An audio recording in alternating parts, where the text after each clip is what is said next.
Mandalorian's new Starfighter gives away a lot about what the next seasons of The Mandalorian are going to look like and Star Wars in general. And while we're talking about that, I'm also going to do a quick build for you of Mando's Naboo Starfighter and the docking bay from the show in Minecraft. Because my channel's about talking TV and movies while digitizing your favorite franchises into the game. Now, even though this episode and the next have no business being in a show called The Book of Boba Fett, they were some of the best hours of TV I've seen in a while.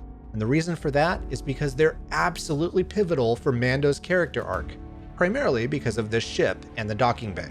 Peli Motto's docking bay has shown up in each season of The Mandalorian and The Book of Boba Fett so far, serving first as a combination repair depot and daycare, then is where Peli gives him directions to Mos Pelgo, and now as a royal stable for Mando's new Starfighter.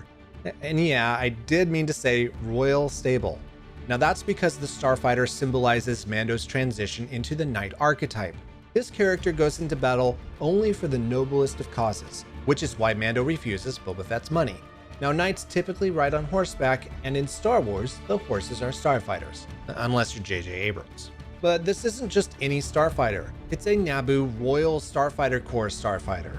And if the Darksaber being a stand-in for Excalibur wasn't enough of a giveaway, this starfighter firmly establishes that Mando has the royal blood and quality necessary to lead his people.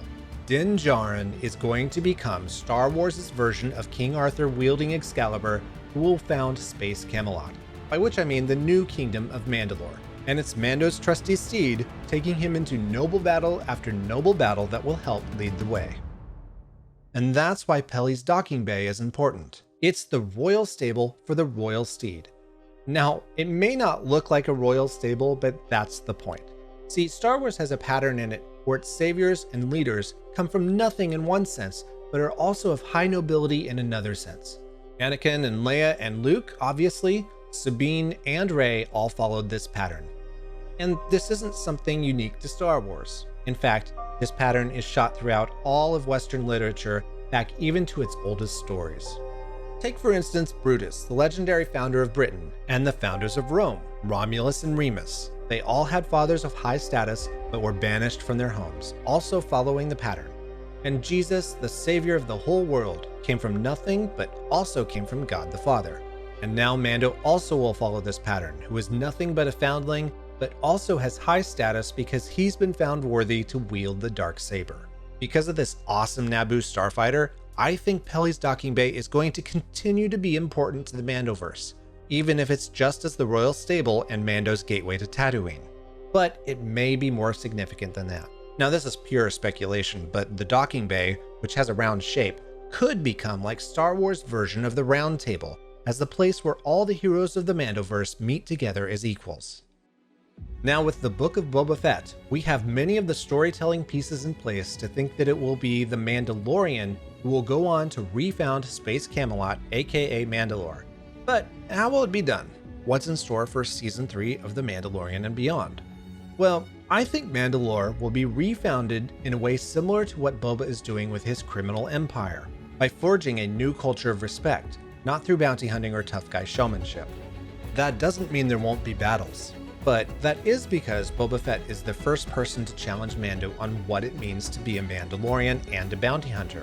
And folks, if that's what's going to happen, then that's culture transforming for the Mandalorian people, because it synthesizes the chivalry of the Duchess Satine's new Mandalorians with the martial prowess of the old traditionalists, and that has King Arthur written all over it. And yes, I am getting all this from one little starfighter, which I'm building out a deep slate, by the way, to get as close to the chrome plating as I can in Minecraft, because that doesn't have reflective surfaces. And I don't think I'm out of bounds here. They didn't spend nearly a whole episode on it for nothing, you know.